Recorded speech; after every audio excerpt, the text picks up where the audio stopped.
بسم اللہ الرحمن الرحیم۔ السلام علیکم ورحمۃ اللہ۔ کیسے ہیں آپ سب لوگ؟ انشاءاللہ سب خیریت سے ہوں گے۔ تو آج کی کلاس ہم سٹارٹ کرتے ہیں اگین انڈرسٹینڈنگ سورہ حجرات۔ آج ہم آیا نمبر 3 سے سٹارٹ کریں گے۔ نحمدہ و نصلی علی رسولہ الکریم، اما بعد۔ رب اشرح لی صدری ویسر لی امری واحلل عقدۃ من لسانی یفقہوا قولی ربی زدنی علما اللہم فقہنا فی الدین اللہم انی اسألک علما نافعا وعملا متقبلا ورزقا طیبا ربی یسر ولا تعسر وتمم بالخیر وبک نستعین یا فتاح افتح لنا ابواب رحمتک اللہم ارنا الحق حقا وارزقنا اتباعہ اللہم ارنا الباطل باطلا وارزقنا اجتنابہ اللہم انفعنا بما علمتنا وعلمنا ما ينفعنا وزدنا علما اللہم ثبتنا عند الموت بلا الہ الا اللہ آمین یا رب العالمین۔ اگین السلام علیکم۔ ابھی ہم سٹارٹ کرتے ہیں سورہ حجرات آیت نمبر 3۔ آپ لوگ اپنے اپنے موبائل فونز میں یا جس کے پاس مصحف ہے وہ مصحف میں کھول لیجئے تاکہ آپ دیکھ کر بھی ریلیٹ کر سکیں انشاءاللہ۔ بسم اللہ الرحمن الرحیم۔ کل ہم نے جو پڑھا تھا وہ تھا کہ نبی صلی اللہ علیہ وسلم کے آگے آوازیں اونچی نہیں کرنی اور ان سے جو ہے پیش قدمی نہیں کرنی۔ اب آج ہم اسی سے ریلیٹڈ نیکسٹ حکم پڑھتے ہیں۔ ان الذین یغضون اصواتهم عند رسول اللہ اولئک الذین امتحن اللہ قلوبهم للتقوی لهم مغفرۃ واجر عظیم۔ یاد رکھو کہ جو لوگ نبی کے آگے اپنی آوازیں پست رکھتے ہیں وہی ہیں جن کے دلوں کو اللہ نے تقوی کی افزائش کے لیے منتخب کیا ہے اور ان کے لیے مغفرت اور اجر عظیم ہے۔ Just a second please. Again, بے شک وہ لوگ جو اپنی آوازیں پست رکھتے ہیں اللہ کے نبی صلی اللہ علیہ وسلم کے آگے، پہلے ان لوگوں کا ذکر کیا جو آوازیں اونچی کرتے ہیں، ٹھیک؟ اب کن کا ذکر ہے جو آوازیں پست رکھتے ہیں؟ بے شک وہ لوگ جو نیچی رکھتے ہیں اپنی آوازیں اللہ کے رسول کے پاس، یعنی ان کی مجلس میں، ان کے قریب، یہی وہ لوگ ہیں جن کے دلوں کو اللہ نے تقوی کے لیے جانچ لیا ہے۔ امتحانہ کا لفظ جو ہے وہ میم ہا نون سے ہے، مطلب ہوتا ہے چاندی کو تاؤ دے کر صاف کرنا، آزمانا یا جانچنا، مطلب چاندی کو تاؤ دے کر صاف کرنا یعنی کہ اس کی جو ہے اس کی کلیننگ کرنا، اس کی کلینزنگ کرنا، ٹھیک؟ اور اس کو ایک اور مطلب ہوتا ہے امتحانہ کا چمڑے کو کھلا کرنا۔ تو دونوں ہی معنی سے یہ بات واضح ہے۔ اگر یہ والا معنی ہم لیں کہ چمڑے کو کھلا کرنا تو یعنی اللہ نے ان کے دلوں کو کھلا کر دیا ہے، بڑا کر دیا ہے تقوی کے لیے۔ اور امتحان جو ہے وہ قابلیت کو آزمانے کے لیے آتا ہے۔ ہم دیکھتے ہیں نا فائنل ایگزامز ہوتے ہیں، کس لیے ہوتے ہیں؟ پورے سال جو پڑھا اس سے کیا سیکھا، کتنی کسی کی قابلیت ہے، اس کے لیے کیا ہوتے ہیں؟ ٹیسٹ ہوتے ہیں، انٹرنسز ہوتے ہیں، پھر انٹرویوز ہوتے ہیں، سبھی کیا ہیں؟ امتحان کی قسمیں ہیں۔ تو اللہ نے بھی آزمایا قابلیت کے لیے۔ اس سے پتہ چلتا ہے کہ ساری چیزیں تقوی سے ہیں، تقوی دل میں ہوتا ہے۔ تقوی سے معاملات آسان ہو جاتے ہیں۔ اصل بات محض زبان سے احترام کرنا نہیں ہے، بلکہ اصل احترام تو دل میں ہوتا ہے، جو صرف زبان پر ہو تو منافقت ہوتی ہے۔ جیسے کہ اللہ پہلے کیا کہا تھا کہ آوازیں اونچی نہ کرو، وہ کیا تھا؟ اپیرنٹلی احترام تھا کہ آوازیں جو ہیں اونچی نہ کرو ان کے سامنے، رسول اللہ صلی اللہ علیہ وسلم کے سامنے۔ لیکن وہاں پہ مجلس منافقین بھی تو ہوتے تھے جنہیں یہ پتہ جو چل گیا، اس کے بعد انہوں نے آوازیں تو پست رکھی لیکن دل میں تو احترام نہیں تھا نا۔ صرف زبان سے احترام نہیں، دل کے تقوی کی بھی بات ہو رہی ہے۔ نیکسٹ میں ہمیں کیا بتا دے گا؟ دل کے تقوی کے بارے میں۔ خالص زبان سے وہ منافقت ہے۔ جو لوگ آپ کی مجلس میں آواز اونچی نہیں کرتے، شور نہیں مچاتے، یہی وہ لوگ ہیں جن کے دلوں کو اللہ نے تقوی کے لیے مخصوص کر لیا ہے، جانچ لیا ہے۔ ان کے لیے کیا ہے؟ ان کے لیے مغفرت ہے اور اجر ہے بہت بڑا۔ سبحان اللہ! کس بات پر اجر ہے یہ؟ کتنی ایزی بات ہے، کتنے ایزی یہاں پہ ہم کر سکتے ہیں کہ ہماری ٹائم میں رسول اللہ صلی اللہ علیہ وسلم موجود نہیں ہیں لیکن ان کی تعلیمات ہیں، ٹھیک؟ ان کی تعلیم پڑھانے والے ہیں، ٹھیک؟ سیرت کے اور قرآن کی مجلسیں ہیں، ہم کتنے آرام سے فالو کر تھوڑا سا نفس میں بھاری پڑے گا، وہ اس لیے نہیں کہ محبت نہیں ہے دل میں، وہ اس لیے پڑھ سکتا ہے کہ عادت نہیں ہے۔ تو اس کے بعد ہم کس چیز کے جو ہے مستحق بن سکتے ہیں؟ مغفرت کے، اجر عظیم کے، ٹھیک؟ اچھا سنیے گا، پہلے کہا ایسا مت کرو، پھر کہا اگر ایسا کیا تو اعمال ضائع ہو جائیں گے، پھر کہا اگر کر لیا تو اجر عظیم ہے، بہت بڑا اجر ہے. یعنی کہ جس بات میں آتا ہے کہ پہلے کہا ایسا مت کرو، کمانڈ آ گئی، ٹھیک، پھر کہا کہ اگر کیا تو نقصان اٹھاؤ گے. کیا نقصان تھا؟ اعمال ضائع ہو جائیں گی. اور پھر کہا کہ اگر بات مان لی تو کیا ہے؟ اجر عظیم. یا ایھا الذین آمنو کہہ کر بات شروع کی گئی اور پھر اس کی امپورٹنس بتائی گئی اور پھر نہ کرنے پر وعید سنائی گئی اور نہ کرنے پر انعام بھی بتایا دیا گیا. یعنی کہ بات نہ ماننے کا نقصان بتا دیا گیا اور فالو کرنے کا انعام بتا دیا گیا. تو جس میں 3 چیزیں پائی جائیں، ایمان کا واسطہ بھی ہو، کام پر اجر بھی ہو اور نہ کرنے پر سزا بھی بتائی ہو، تو وہ چیز کتنی اہم ہوگی، کیونکہ اس میں کیا ہے، اسٹیپ بائی اسٹیپ ایک چیز ہائی لائٹ کی کہ کام کا ایمان کا واسطہ دیا، کام بتایا، نہ کرنے کی سزا اور کرنے کا اجر. ٹھیک. اس کے برعکس بے شک وہ لوگ جو آپ کو پکارتے ہیں، آوازیں دیتے ہیں حجروں کے باہر سے. یہ کون سی آیت ہے؟ نیکسٹ آیت ہے اس کی، ان الذین ینادونک من وراء الحجرات اکثرهم لا یعقلون. بے شک جو لوگ تم کو حجروں کے باہر سے پکارتے ہیں ان میں سے اکثر سمجھ رکھنے والے نہیں ہیں. ہم اس کو دیکھتے ہیں. پہلی والی تو آیت کلیئر ہو گئی نا کہ اس میں ثواب کی بات ہے اور سیم کانسیپٹ ہے کہ جو آوازیں پست رکھتے ہیں. آوازیں کیسے پست رہیں گی؟ جب دل میں محبت ہوگی. ہم کیسے فالو کر سکتے ہیں؟ جب دل میں وہ احترام ہوگا، وہ محبت ہوگی، وہ عزت ہوگی اور ہم واقعی اللہ کے نبی صلی اللہ علیہ وسلم کو پہچانتے ہوں گے، ان کو جانتے ہوں گے. کیسے جانیں گے؟ سیرت سے جانیں گے، حدیثوں سے جانیں گے. جب ان کی ہم سیرت پڑھیں گے، کسی کو بھی فالو کرنے کے لیے نا ایک اس سے محبت ہونی ضروری ہے. آپ بغیر محبت کے کسی کو فالو نہیں کر سکتے. اس کی عقیدت، اس کا احترام، محبت لازم ہے. آپ دیکھیں گے کہ لوگ سیلیبریٹیز کو فالو کرتے ہیں، لوگ پلیئرز کو فالو کرتے ہیں اور وہ کتنے پاگل ہوتے ہیں ان کے پیچھے، لٹرلی پاگل ہوتے ہیں. ان کا ڈریس اپ اپنانے کی کوشش کرتے ہیں، ان کا ہیئر سٹائل اپنانے کی، ان کا چال ڈھال، لائف سٹائل، کھانا پینا، پسند ناپسند تک اپنانے کی کوشش کرتے ہیں. اگر کسی کے فیوریٹ سٹار کو کچھ پسند ہے تو وہ وہی کھانے کی کوشش کرے گا، چاہے اسے کھایا جائے نہ کھایا جائے. وہی پہننے کی کوشش کرے گا چاہے اسے کمفرٹیبل ہو کہ نہ ہو. ٹھیک. تو کیا ہے، کیوں ہے؟ کیونکہ وہ جانتے ہیں، انہیں پہچانا ہے، ان کے بارے میں سنتے ہیں، ان کو بار بار ریپیٹڈلی دیکھتے ہیں، ان کی آوازیں سنتے ہیں. الگ الگ طریقے سے لوگ محبت کرتے ہیں ان سے. ہم کیسے فالو کر سکتے ہیں اللہ کے نبی صلی اللہ علیہ وسلم کو بغیر محبت کیے؟ اور محبت کیسے ہوگی؟ جب ہم انہیں جانیں گے کیسے؟ سیرت سے جانیں گے. ان کی سیرت پڑھیں. جب ہم سیرت میں دیکھیں گے انہوں نے چھوٹی چھوٹی چیزوں کے لیے کتنی تکلیفیں اٹھائیں. دین کی دعوت کے لیے طائف جب گئے تو انہوں نے کتنی تکلیف اٹھائی. جب حضرت عائشہ رضی اللہ تعالیٰ نے ان سے پوچھا آپ پر سب سے بھاری دن کون سا گزرا، تو انہوں نے کیا بتایا؟ طائف والا. حالانکہ انہوں نے کوئی وہ پہلے سے ایکسپلین نہیں کیا. زید بن حارثہ ساتھ موجود تھے تو اس لیے ہمیں وہ تفصیل ملتی ہے. باقی اللہ کے نبی صلی اللہ علیہ وسلم نے کبھی یہ وہ نہیں کرا کہ اتنی مجھے وہاں تکلیفیں دی گئی، اتنے زیادہ پریشان کیا گیا، پتھر مارے گئے اور یہ کیا گیا، بد سلوکی کی. انہوں نے خود کچھ نہیں کہا، انہوں نے خود صبر کیا.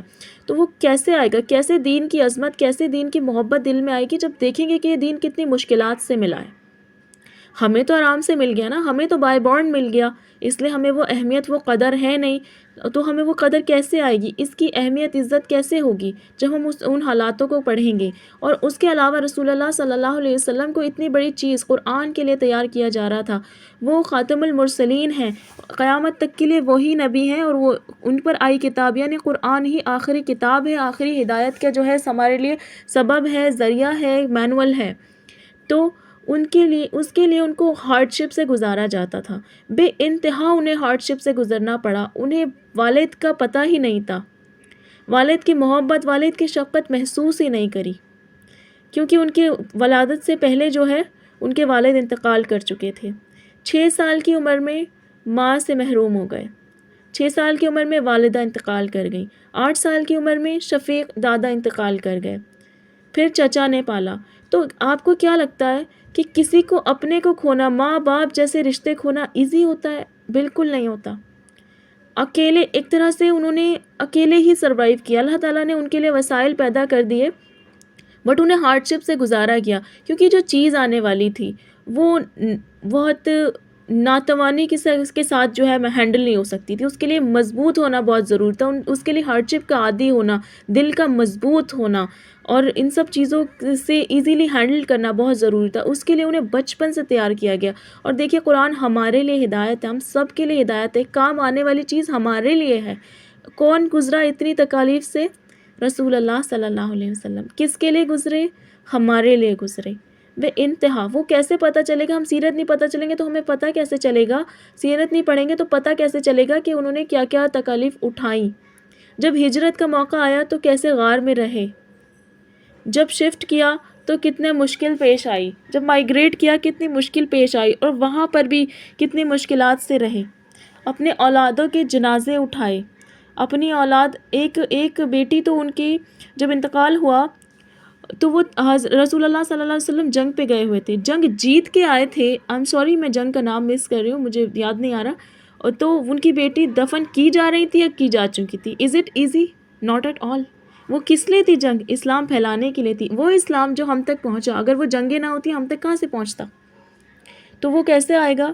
سیرت پڑھنے سے آئے گا. اور پھر جو محبت آتی ہے اس کے بعد فالو کرنا آسان ہو جاتا ہے. صرف انسٹرکشنز پڑھ کے فالو کرنا آسان نہیں ہوتا، بالکل نہیں ہوتا. اس لیے ہم سیرت سے بھی واقف ہوں تاکہ ہم جینوینلی عزت کر سکیں اللہ کے نبی صلی اللہ علیہ وسلم کی، ویسی محبت کر سکیں، ویسا ادب و احترام، ویسی عزت ہو، ویسے فالوور ہم بنیں جیسے کہ صحابہ تھے. انشاءاللہ بنیں گے. نیکسٹ آیت پہ ہم آتے ہیں. ان الذین ینادونک من وراء الحجرات اکثرهم لا یعقلون. بے شک جو لوگ تم کو حجروں کے باہر سے پکارتے ہیں ان میں سے اکثر سمجھ رکھنے والے نہیں ہیں. کون سا قصہ ہے یہ؟ کیا ہوا تھا؟ سب سے پہلے ہم جانتے ہیں کہ حجرات سے مراد ازواج مطہرات کے حجرات ہیں. آپ صلی اللہ علیہ وسلم کی تمام ازواج کے الگ الگ حجرے تھے، یعنی کہ گھر تھے. ابن سعد نے روایت کی ہے کہ یہ حجرے کھجور کی شاخوں سے بنے ہوئے تھے اور ان کے دروازوں پر موٹے سیاہ اون کے یعنی وولن کے پردے لٹکے ہوئے تھے. امام بخاری ادب المفرد میں لکھتے ہیں، امام بخاری ادب المفرد میں یہی ہے ہاں، اس میں لکھتے ہیں کہ میں نے ان کے حجرات کی زیارت کی ہے، یعنی جب تک وہ موجود تھے. میرا گمان یہ ہے کہ حجرے کے دروازے سے مسقف بات تک 6-7 ہاتھ ہوگا اور 10 ہاتھ چھت کی اونچائی، اور بیت یعنی کمرہ 10 ہاتھ اور چھت کی اونچائی 7 سے 8 ہاتھ ہوگی، یعنی چھوٹے چھوٹے حجرے تھے. یہ حجرات امہات المومنین ولید بن عبد الملک کی حکومت میں ان کے حکم سے مسجد نبوی میں شامل کر دیے گئے تھے، اور جس دن یہ کمرے مسجد نبوی میں شامل تھے اس دن مدینہ والوں پر گریا و بکا طاری تھی. ان کے لیے بڑا غم کا دن تھا، بڑا بھاری دن تھا کہ اب ہم انہیں نہیں دیکھ سکیں گے. ایک میموریز ہوتی ہے نا جڑی ہوئی. ابھی بھی لوگ وہاں جاتے ہیں. اللہ تعالیٰ ہم سب کو جانا نصیب کرے تو نگاہیں ڈھونڈیں گی کہ کون کہاں رہتا تھا، کیونکہ وہ ایک نسبت ہے، ایک کنیکشن ہے، ایک فیلنگ ہے. وہ لوگ جو آپ کو حجروں کے باہر سے آواز دیتے ہیں ان میں سے اکثر عقل نہیں رکھتے. تو ورا آیا ہے نا، ورا کا مطلب اکثر تو ہے پیچھے کیا جاتا ہے، لیکن ہمیشہ اس کا مطلب پیچھے نہیں ہوتا، باہر بھی ہوتا ہے. ٹھیک، تو وہ عقل نہیں رکھتے. گھر کے باہر اونچی اونچی آوازوں سے پکارنا، بیکاز ناک نہیں کر سکتے تھے نا، کیونکہ وہاں کیا تھے؟ وولن کے کرٹنز تھے. ناک کہاں ہوتا ہے؟ دروازے اگر ووڈن کے ہوتے تو دروازے ناک وغیرہ ہو جاتا، لیکن وہاں وولن کے کرٹنز تھے تو باہر سے آوازیں دیتے، تو چیخ چلا کر بلاتے. ان آیتوں کے شان نزول میں بھی ایک واقعہ آتا ہے. کہا یہ جاتا ہے کہ بنو تمیم کا ایک گروپ جو 70 to 80 لوگوں پر مشتمل تھا مدینہ میں آیا. ان میں زبرخان بن بدر اور عطارد بن حاجم اور قیس بن عاصم جیسے لوگ موجود تھے. دوپہر کا وقت تھا. آپ صلی اللہ علیہ وسلم قیل ولا فرما رہے تھے تو انہوں نے آپ صلی اللہ علیہ وسلم کی آمد کے انتظار کو اپنی شان کے خلاف سمجھا. جیسے کچھ لوگ ہوتے ہیں جو خود کو بہت مقدم سمجھتے ہیں، ویٹ نہیں کرتے، جگہ، ماحول، کسی کی ریپوٹیشن، تمیز، تہذیب، کسی چیز کا خیال نہیں رکھتے، بس شروع ہو جاتے ہیں اور سمجھتے ہیں کہ یہ تو ان کی بہادری ہے، ان کا کانفیڈنس ہے، اس کو کانفیڈنس کا نام دیتے ہیں. پھر یہ بھی کہ ان کا وقت قیمتی ہے اور دوسروں کا نہیں ہے، وہ بزی ہیں، باقی فری ہیں. آپ نے دیکھا بھی ہوگا بعض دفعہ نیوز چینلز میں یا آس پاس یا کسی آفس وغیرہ میں کچھ لوگ ہوتے ہیں جا کے میٹنگ ڈور ناک کرنے لگتے ہیں، دیکھتے نہیں ہیں کہ اگلے کا بھی کام چل رہا ہے. اور ہم بھی بہت سے لوگ ایسے ہم دیکھتے ہیں نیوز چینل میں ایک بندہ کھڑا ہوا چلا رہا ہے، میٹنگ چل رہی ہے وہ دیکھیں گے ہی نہیں. بہت سی جگہوں کی حرمتوں کو وہ اس طرح پامال کیا جاتا ہے، جاتے ہی سوال و جواب، چیخنا چلانا، اونچی اونچی آوازوں میں وہاں کے لیڈر سے بات کرنے لگ جاتے ہیں، اور ان کی عزت میں اس طرح کیا ہوتا ہے، کمی آتی ہے، ان کو ڈس رسپیکٹ کیا جاتا ہے. ٹھیک، تو اس سے کیا ہے، منع فرمایا. اسلام ہر طرح کے ایٹیکیٹ سکھاتا ہے. ماشاء اللہ، الحمدللہ کہ اللہ تعالیٰ نے ہمیں اس میں رکھا، ہمیں گفٹڈ دے دیا، بس ہم اسے فار گرانٹیڈ نہ لیں، اس کے لیے محنت بھی کریں. ہمیں مل گیا، ہم دوسروں تک پہنچانے والے بنیں. اس میں ہر طرح کے ایٹیکیٹس موجود ہیں، دنیا کے، آخرت کے، زندگی کے، گھر کے اندر کے بھی، گھر کے باہر کے بھی. انہوں نے اپنی شان کے خلاف سمجھا کہ ویٹ کریں، اور انہیں کیونکہ یہ نہیں پتا تھا کہ کس حجرے میں ہے، لہٰذا کبھی ایک کے پاس گئے، کبھی دوسرے کے پاس گئے، اور کہتے تھے یا محمد اخرج علینا. جو صحابہ کرام تھے وہ آپ کو یا محمد کہہ کر نہیں پکارتے تھے، یا نبی اللہ، یا رسول اللہ صلی اللہ علیہ وسلم کہہ کر پکارتے تھے، یا کچھ بھی وہ احترام سے بات کرتے تھے، لیکن یہ لوگ نام لے کر پکار رہے تھے. آپ صلی اللہ علیہ وسلم تشریف لائے تو بہت شیخی پگارتے ہوئے انہوں نے کہا یا محمد ان مدحنا زین و ان شتمنا شین ونحن اکرم العرب. فخر اور تکبر کوٹ کوٹ کر بھرا ہوا تھا ان لوگوں میں. دور جاہلیت میں بڑا فخر اور تکبر کرتے تھے، تو ان کے لہجے اور ان کی باتوں سے بھی لگتا تھا، ان جو ورڈنگ سے سلیکٹ کرتے تھے ان سے بھی تکبر چھلکتا تھا. کہنے لگے کیا تھا، یا محمد، اے محمد صلی اللہ علیہ وسلم، دیکھو ہم کون لوگ ہیں، اپنی بڑائی کو خود ہی بیان کر رہے ہیں. ان مدحنا زین، اگر ہم کسی کو مدح کریں، مدح مانے تعریف، تو یہ اس کے لیے بہت بڑی بات ہوتی ہے، یعنی اس کے لیے زینت کا باعث ہوتی ہے. اور نیکسٹ سے کہا انہوں نے وَإِن شَتَمْنَا شَيْءٌ وَإِن شَتَمْنَا شَيْءٌ، اور اگر ہم کسی کی برائی بیان کریں تو وہ اس کے لیے بہت معیوب بات ہو جاتی ہے. وَنَحْنُ أَكْرَمُ الْعَرَبِ، اور ہم عربوں میں سب سے زیادہ عزت والے ہیں. آپ صلی اللہ علیہ وسلم نے فرمایا کذب، تم نے جھوٹ کہا. بل مد اللہ تعالی زین، اللہ کی حمد زین ہے، تعریف کا، زینت کا باعث ہے. وشتمہ شین، اور اس کے خلاف کوئی بات کرے تو یہ معیوب چیز ہے. وَأَكْرَمُ مِنْكُمْ یوسف بن یعقوب بن اسحاق بن ابراہیم، اور تم میں سب سے زیادہ معزز، وہ خود کو کہہ رہے تھے نا، وہ کہہ رہے تھے کہ ہم عربوں میں سب سے زیادہ عزت والے ہیں. تو اللہ کے نبی صلی اللہ علیہ وسلم نے کیا فرمایا، اور تم میں سب سے زیادہ معزز تو یوسف بن یعقوب بن اسحاق بن ابراہیم ہیں. یہ 4 نسلوں تک نبی ہیں، اپنے انسیسٹرز میں 4 نسلوں تک نبی ہیں. ایک اور موقع پر بھی جب لوگوں نے آپ سے پوچھا کہ سب سے زیادہ عزت والے کون ہیں، تو بھی آپ نے یہی نام لیے. یہ کیا کہا، یوسف بن یعقوب بن اسحاق بن ابراہیم ہیں، کیونکہ یہ 4 نسلوں تک نبی ہیں، چنے ہوئے ہیں، اللہ کے پیغمبر ہیں، جن کی یہ اولاد تھے. پھر کہنے لگے کہ ہم مفاخرت کے لیے آئے ہیں. عربوں کے یہاں یہ شعر وغیرہ قسم جو تھی، جس میں وہ اپنے تفاخر بیان کرتے تھے، اسے کیا کہتے ہیں، ان سے مفاخرت کہتے ہیں، تفاخر بیان کرنا. یہ تو بڑا موکنگ ہے آج کی جنریشن کے لیے کہ فخر اپنا خود کا خود بیان کرنا. Does it make any sense? It doesn't make any sense now, but اس ٹائم لوگ ایسا کیا کرتے تھے کہ اپنا جو ہے فخر خود بیان کرتے تھے.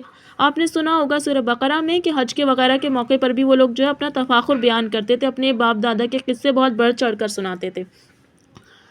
ہم اپنی بڑائیاں بیان کرنے آئے ہیں. آپ صلی اللہ علیہ وسلم انہوں نے ان کی بات سنی اور کہا سناؤ کیا کہتے ہو. تو ان کا خطیب کھڑا ہوا اور اپنے قبیلے کی شان میں زمین آسمان کی قلابیں ملانے لگا اور خوب اپنی فصاحت و بلاغت کا اظہار کیا. آپ صلی اللہ علیہ وسلم نے حضرت ثابت بن قیس کو بلا بھیجا. ثابت بن قیس کون ہے؟ ریممبر کل والے ہم نے اس میں پڑھا تھا، کسی کو یاد ہے کون ہے؟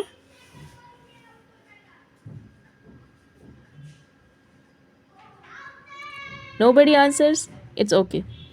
ثابت بن قیس وہی ہیں جن کی آواز نیچرلی اونچی تھی، تو جب وہ آواز والا حکم آیا وہ گھر بیٹھ گئے تھے، وہ آ نہیں رہے تھے رسول اللہ صلی اللہ علیہ وسلم کی مجلس میں کہ میری تو آواز اونچی ہے، اور انہیں ڈر تھا کہ میرے اعمال ضائع ہو گئے. تو کل بھی ذکر کیا تھا، بہت اچھے خطیب تھے وہ. تو کیا بہت زبردست طریقے سے بولتے تھے، بہت زبردست خطیب تھے. جب وہ لب کشا ہوئے تو وہ لوگ چپ کر کے بیٹھ گئے. اس سے آئیڈیا لگائیں کہ ثابت بن قیس کا بولنے کا سٹائل کیسا ہوتا ہوگا. وہ اس پر پشیمان ہوئے تھے کہ میں تو بہت بولنے والا ہوں، آپ کی مجلس میں آنے سے رک گئے تھے. ہم کیا ایسا فیل کرتے ہیں؟ کیا ہم ریئلائز کرتے ہیں کہ ہم کہاں کہاں ایسی غلطیاں کر رہے ہوتے ہیں؟ بلکہ ان کی غلطی نہیں تھی، ان کی آواز نیچرلی اونچی تھی، وہ پھر بھی فوکسڈ تھے، اور ہم غلطیاں کرتے ہیں اور پھر بھی فوکسڈ نہیں ہوتے، ان کو اپنی غلطیوں کو خود نہیں جانچتے۔ اس کے بعد ان کا ایک شاعر زبرقن بن بدر کھڑا ہوا اور اس نے اپنی قوم کی مدح میں ایک قصیدہ پڑھا، تو آپ صلی اللہ علیہ وسلم نے حضرت حسان کو کہا کہ تم ان کا جواب دو۔ جو ہی حضرت حسان نے جواب میں قصیدہ پڑھا تو وہ خاموش ہو گئے، ساری مفاخرت جھاگ کی طرح بیٹھ گئی۔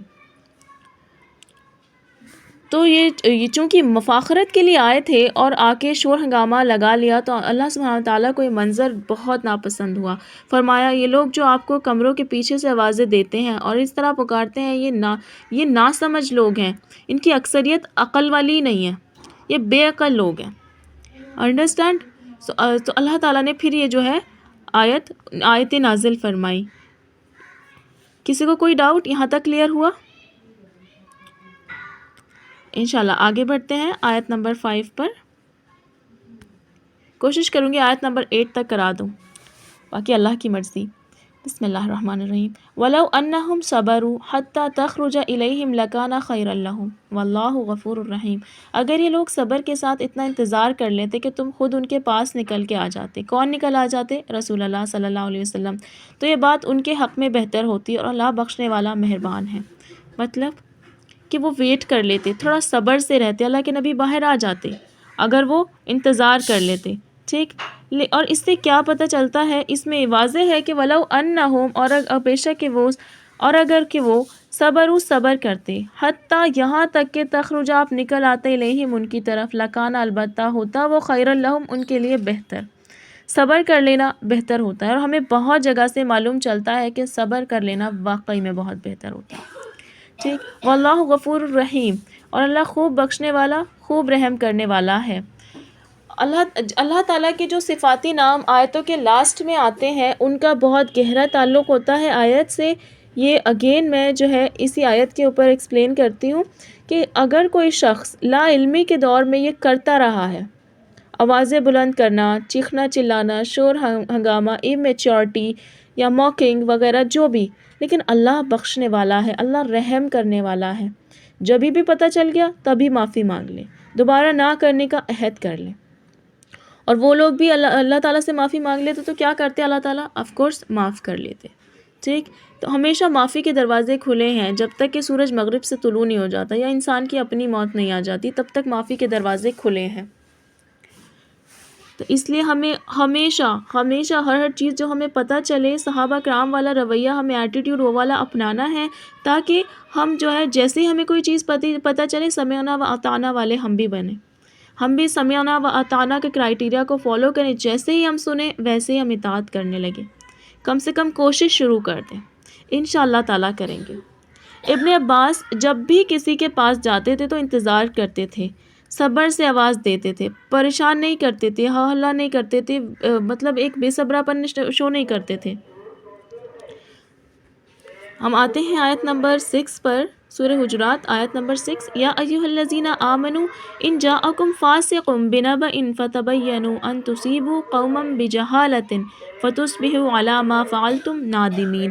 بہت امپورٹنٹ اس میں آیت میں جو ہے بات کوٹ ہوئی ہے، اس کو ہم تفصیل سے پڑھتے ہیں انشاءاللہ۔